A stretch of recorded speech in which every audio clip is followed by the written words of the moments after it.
Jail में बंद एक 16 साल की नाबालिग कैदी लड़की, वो जेल के अधिकारियों को एक ऐसा जहर देती है जिसे वो अधिकारी खा के धीरे धीरे बीमार होने लगते हैं और डॉक्टरों की कोशिशों के बावजूद भी वो अधिकारी नहीं बचते। उन 15 अधिकारियों में से 11 अधिकारियों की मौत हो जाती है। क्यों वो लड़की उन अधिकारियों को जहर देती थी और वो नाबालिग 16 साल की लड़की क्यों जेल आई थी, क्या है पूरी कहानी, आओ जानते हैं इस स्टोरी में। आदाब, नमस्कार, सत श्री अकाल। मैं हूं जावेद खान, लेके हाजिर हुआ हूं फिर से एक अजीबोगरीब और भयानक कहानी। ये कहानी है पाकिस्तान की। पाकिस्तान में एक लड़का जिसका नाम कामरान होता है, उसका काम होता है जेल में जो महिला कैदी होती हैं उनको सामान मार्केट से खरीद के पहुंचाना। यानी कि हफ्ते में एक दिन वो जेल जाया करता था और जितनी भी महिलाएं कैदी होती हैं उनसे सामान पूछा करता था कि तुम्हें क्या चाहिए, तुम्हें क्या चाहिए, और एक लिस्ट बनाया करता था। फिर वो मार्केट में जाके वो सामान लिया करता था और अगले हफ्ते फिर जाके वो सामान उन्हें दे दिया करता था और अगली डिमांड उनसे पूछ लिया करता था। जो जेलर होता है उसका ट्रांसफ़र हो जाता है और उसकी जगह पे एक नया जेलर आता है और उस जेलर का नाम आसिफ होता है। वो अपनी जेल का पूरा मुआयना कर रहा था, तभी उसकी निगाह कामरान पे पड़ती है। तो वो उससे कहता है कि तुम मेरे कमरे में आओ, मेरे केबिन में आओ, मुझे तुमसे कुछ बात करनी है। कामरान उसके कमरे में, उसके ऑफिस में पहुंच जाता है। सलाम दुआ के बाद उसके सामने कुर्सी पे बैठ जाता है। वो जो आसिफ जेलर होता है वो कामरान से कहता है कि तुम महिला कैदियों के पास रहते हो, उनकी सारी बातों को, सारी हरकतों को जानते हो, उनके व्यवहार को जानते हो, उनके साथ जेल में अच्छा हो रहा है, बुरा हो रहा है, तुम सब कुछ जानते हो। तुम मुझे उनके बारे में पूरी डिटेल दिया करो। और मैंने सुना है मेरे आने से पहले इस जेल में उन महिलाओं के साथ बहुत बुरा व्यवहार हुआ है। मैं उसकी एक रिपोर्ट बनाना चाहता हूँ और वो रिपोर्ट मैं अपनी गवर्नमेंट को भेजना चाहता हूँ ताकि जिन अधिकारियों ने उन महिलाओं के साथ गलत किया है उन्हें सज़ा मिले। तो कामरान कहता है कि ठीक है सर, मैं उन महिलाओं से पूछ के जान के सारी बात आपको बताऊंगा और जिन अधिकारियों ने उन लेडीज़ों के साथ गलत किया है उन्हें वाकई में सज़ा मिलनी चाहिए। लेकिन इस सब काम में थोड़ा सा टाइम लगेगा क्योंकि वो लेडीज़ें एकदम से सारा कुछ नहीं बताएंगी, धीरे धीरे ही बताएंगी। कामरान अपने घर चला जाता है और अगले हफ्ते सामान लेके अपनी बाइक निकालता है और जाने लगता है। अपना कार्ड दिखा के अंदर एंट्री करता है तो जो आसिफ जेलर होता है वो उसे बुलाता है। जेलर उससे कहता है कि जाओ लेडीज़ों के पास जाके उनकी सारी हकीकत पूछो और मुझे बताओ। वो कामरान फिर सारा सामान लेके लेडीज़ों के पास जाता है, उनके बैरिक में जाता है और उन लेडीज़ों को उनका सामान दे देता है और उनसे अगली लिस्ट पूछने लगता है। और वो उनसे धीरे धीरे उनके हालात भी पूछने लगता है कि पुराना जो जेलर था वो कैसा था। जब पुराने जेलर का नाम आता है तो वो सारी लेडीज़ें सहम जाती हैं और डरने लगती हैं। कुछ तो ऐसी होती हैं जिनकी आंखों में पानी आ जाता है, मतलब रोने लगती हैं। कामरान हैरत में हो जाता है और सोचने लगता है इनके साथ ऐसा क्या हुआ जो ये इतना डर रही हैं और कुछ तो रोने भी लगी। तो वो उनसे कहता है कि तुम सारी मेरी बहनें हो और कुछ मेरी माँ की उम्र की हो, तो वो मेरी माएँ हैं, तुम बहनें हो, मैं तुम्हारे लिए गलत सोच नहीं रखता। तुम मुझे अपने हालात बताओ और हमसे जो मुमकिन होगा वो हम करेंगे। नए जेलर बहुत अच्छे हैं, वो बहुत अच्छे मिजाज के हैं, वो तो हमेशा तुम्हें खुश रखेंगे। और देख लो अभी उन्हें आए हुए 1 हफ्ते से भी ज़्यादा हो गया है लेकिन उन्होंने तुम्हारे साथ कोई गलत व्यवहार नहीं किया होगा। ये बात महिलाएं सुनती हैं तो उन्हें कुछ हौसला होता है और वो अपनी हकीकत उसे बताने लगती हैं, यानी कि कामरान को बताने लगती हैं। वो बताती हैं कि पुराना जो जेलर था वो जो भी कम उम्र की लड़की थी या शादीशुदा लड़कियाँ थी जिनकी नई नई शादी हुई थी, जो देखने में ज़्यादा खूबसूरत होती हैं, जिनका शरीर अच्छा था, सुडौल था, उन लड़कियों को, उन औरतों को पहले वो जेलर अपने पास बुलाता है और शराब पी के उनके साथ वहशियाना सलूक करता था, यानी कि अपनी हवस का शिकार बनाता था। और जब उसका दिल भर जाता है तो वो अपने बड़े अधिकारियों के पास उन्हें भेज दिया करता था। वो अधिकारी और वो जेलर उनके साथ एक जानवर से भी ज़्यादा बदसलूकी करते हैं। एक एक टाइम में 4-4 मर्द उनके साथ जिनाकारी करते हैं, अय्याशी करते हैं और अपनी हवस को मिटाते हैं। वो औरतें बहुत दुखी थी, पुराने जेलर से बहुत परेशान थी। अब ये आसिफ जेलर आया था तो अब वो अपनी ज़िंदगी को थोड़ा बेहतर महसूस कर रही थी। जब ये कामरान सारी बातें सुनता है तो उसकी भी आंखों में पानी आ जाता है और वो फिर उन औरतों से कहता है कि अब तुम टेंशन मत लो, अब अच्छा जेलर आ गया, तुम्हारे साथ कुछ बुरा नहीं होगा। ये सब कह के और उनकी अगले सामान की लिस्ट बना के कामरान वहाँ से चला जाता है और आसिफ जेलर के पास जाके सारी बात बता देता है। आसिफ जेलर जो होता है पुराने जेलर की एक फ़ाइल तैयार कर रहा था उनके गुनाहों की। फिर वो कामरान से कहता है कि ठीक है तुम जाओ और सबूत इकट्ठा करो ताकि मैं पुराने जेलर को और जो बड़े अधिकारी हो उन्हें सज़ा दिला पाऊँ। कामरान कहता है कि ठीक है सर। फिर वो अपने घर चला जाता है। जब शाम होती है तो एक बड़े अधिकारी का फ़ोन आता है आसिफ जेलर के पास और वो कहता है अधिकारी आसिफ से, तुम्हारे यहाँ पर जो सबसे ज़्यादा खूबसूरत लड़की हो आज उसे मेरे बंगले पे मेरे कमरे पे भेज दो। आज मौसम सुहाना है, मुझे उसके साथ सोना है। आसिफ जेलर ये बात सुन के बहुत गुस्से में आ जाता है और कहता है कि सर तुम मेरे सीनियर हो, जो कानून के तहत मुझसे काम कराओगे मैं वो कर दूंगा, लेकिन ये गलत काम, कानून के खिलाफ काम मैं नहीं करूंगा। वो बड़ा अधिकारी होता है, वो चिल्लाने लगता है और गुस्सा हो जाता है और कहता है कि मैं तुम्हारा यहाँ से ट्रांसफ़र करा दूंगा।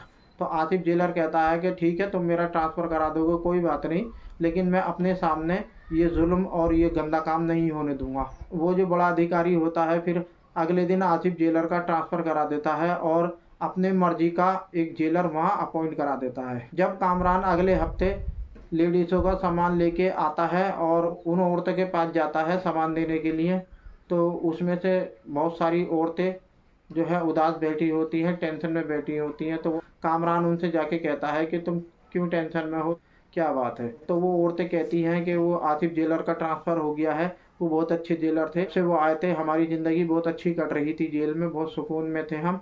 अब ये जो नया जेलर आया है इसके बारे में हमने सुना है कि ये बहुत ही ख़राब जेलर है, बहुत ही गंदा जेलर है। अब हमारे साथ वो सब फिर से होगा जो पहले हुआ करता था। ये बात कामरान भी सुन के अफसोस करने लगता है, कहने लगता है अब क्या हो सकता है। इतने में ही कुछ हवलदार एक लड़की को लेके आते हैं।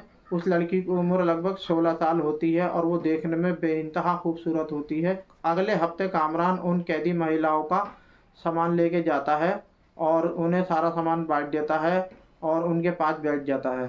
कामरान को उनके पास जाते हुए काफ़ी टाइम हो गया था। उन महिलाओं में और कामरान में एक बॉन्डिंग हो गई थी, वो उनसे हंसी मजाक भी कर लिया करता था और वो चारों तरफ उस लड़की को ढूंढने लगता है, देखने लगता है। एक बूढ़ी महिला होती है जिसका नाम बिल्किस होता है। कामरान उसके पास जाता है और उससे कहता है कि अम्मा यहाँ पर पिछले हफ्ते एक लड़की आई थी जो बहुत कम उम्र की थी और बहुत ज़्यादा खूबसूरत थी, वो दिखाई नहीं दे रही, वो कहाँ है। तब वो बूढ़ी महिला उसका हाथ पकड़ के जो लड़की थी कम उम्र की उसके वार्ड में ले आती है। वो लड़की एक कोने में पड़ी होती है, वो दर्द से कर्रा रही होती है।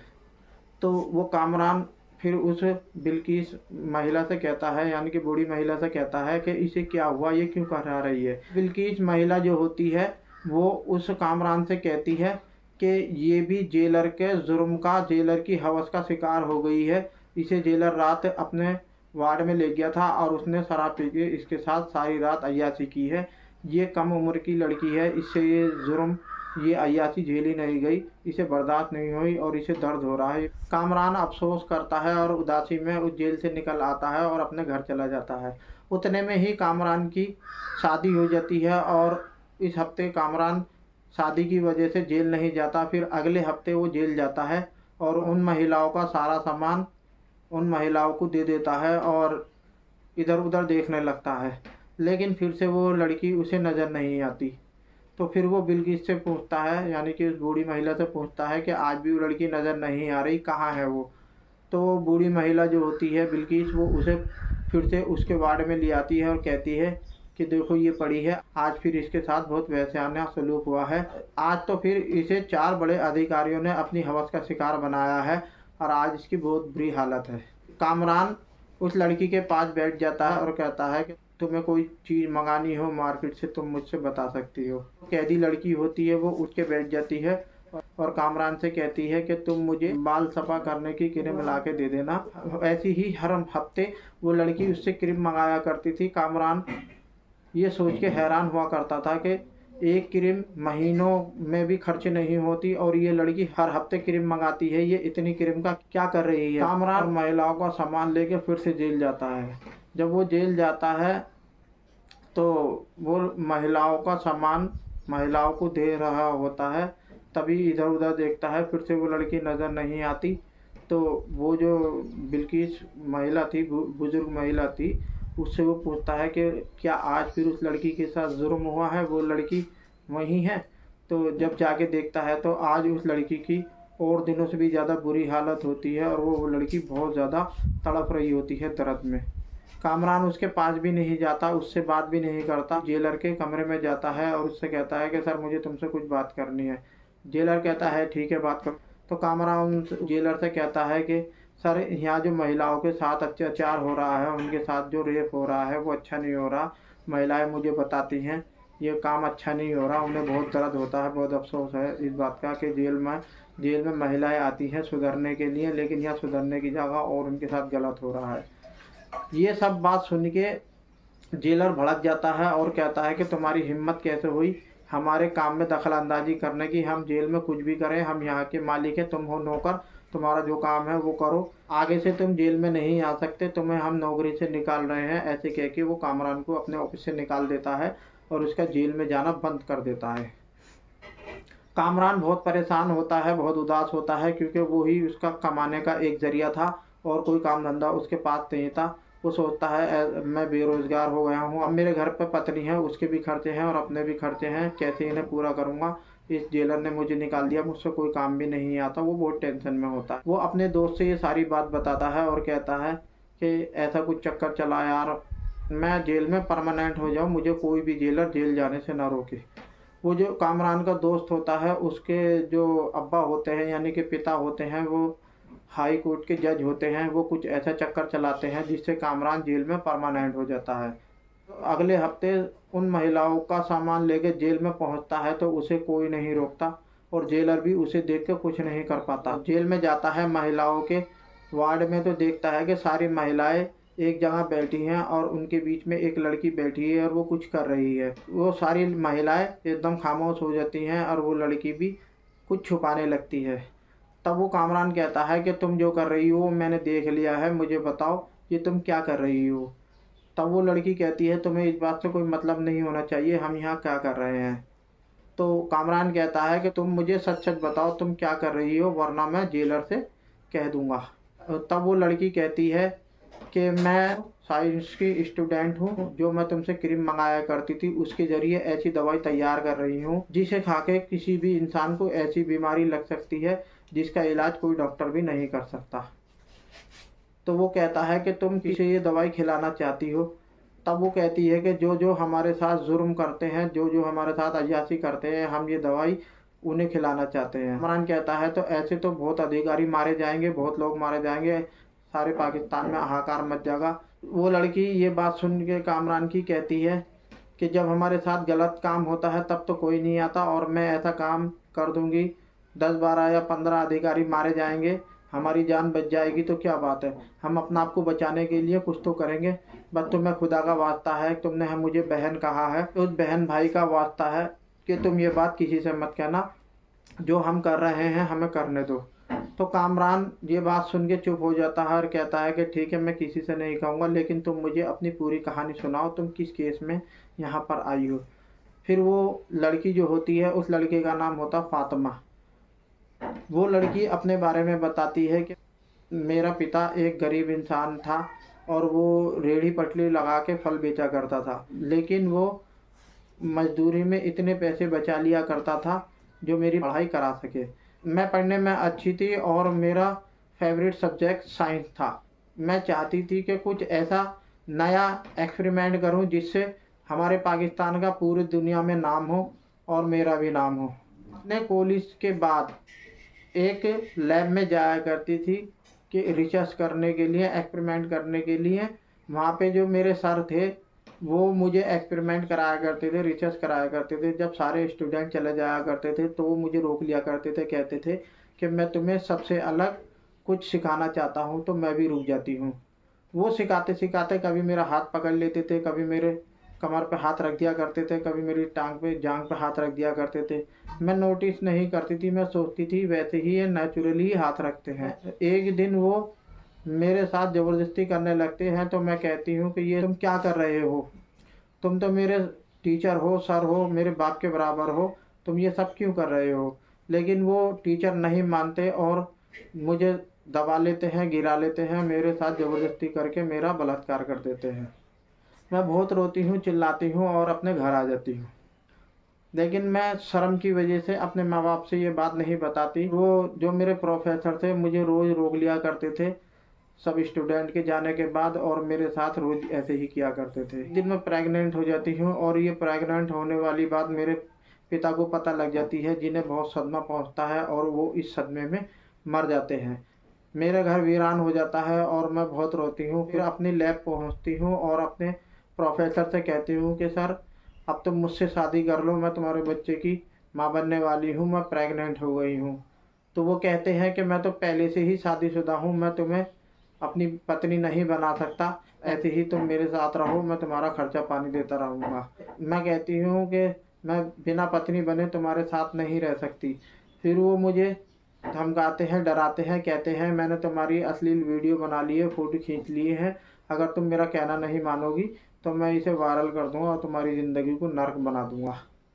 और वो मुझसे कहते हैं कि पहले तो तुम इस बच्चे को गिरा दो, अबॉर्शन करा लो। तो मैं डर के मारे उनके साथ चली जाती हूँ और अपना अबॉर्शन करा लेती हूँ। फिर वो मुझे लैब बुलाते हैं, लेकिन मैं डर के मारे लैब नहीं जाती। फिर वो मुझे एक दिन फ़ोन करके कहते हैं कि तुम अगर आज लैब नहीं आई तो मैं ये वीडियो और फ़ोटो तुम्हारे वायरल कर दूँगा।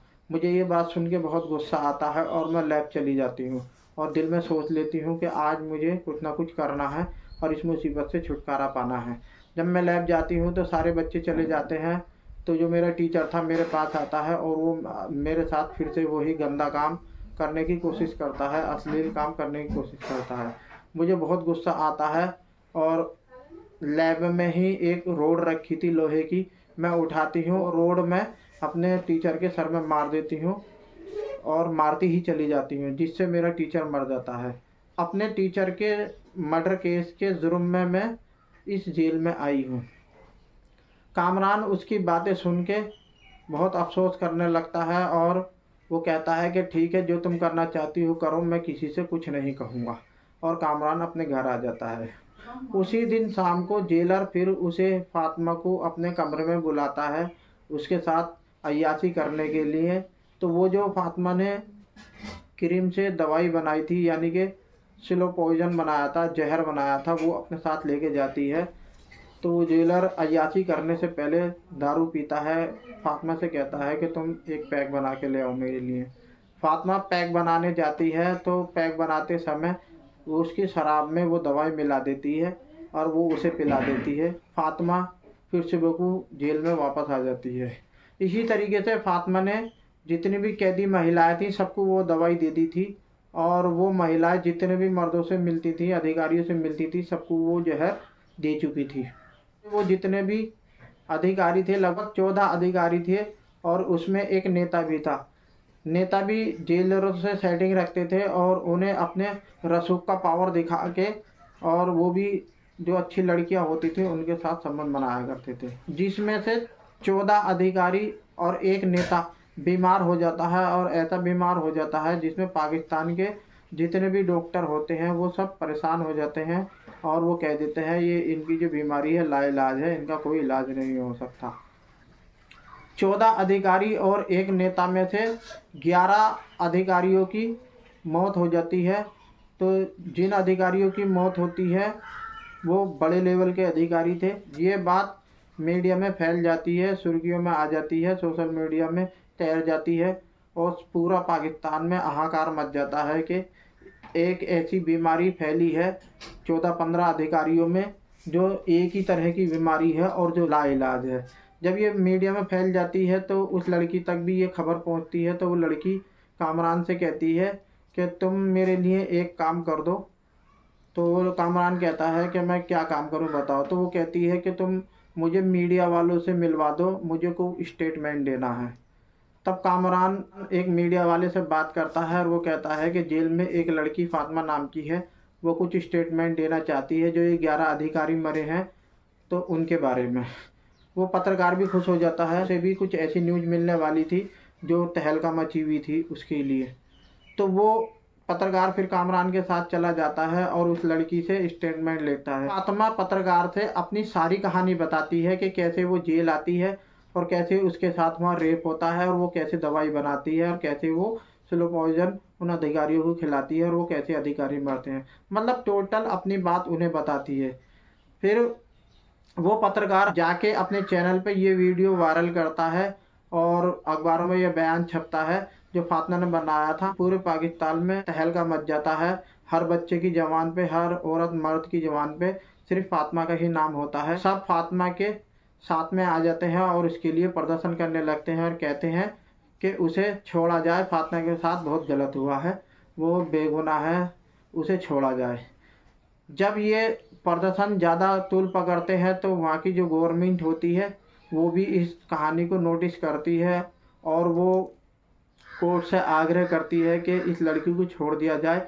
लेकिन कोर्ट कहता है कि हम नहीं छोड़ सकते, एक कानून है कि तुम इस लड़की का केस वापस ले सकते हो तो हम छोड़ सकते हैं। सरकार उस फातिमा का केस को वापस ले लेती है और कोर्ट उसे छोड़ देती है। डियर फ्रेंड, ये वीडियो आपको कैसी लगी? अगर ये वीडियो आपको अच्छी लगी हो तो प्लीज़ इस वीडियो को लाइक करें, मेरे चैनल को सब्सक्राइब करें, कमेंट ज़रूर करें। जय हिंद, धन्यवाद।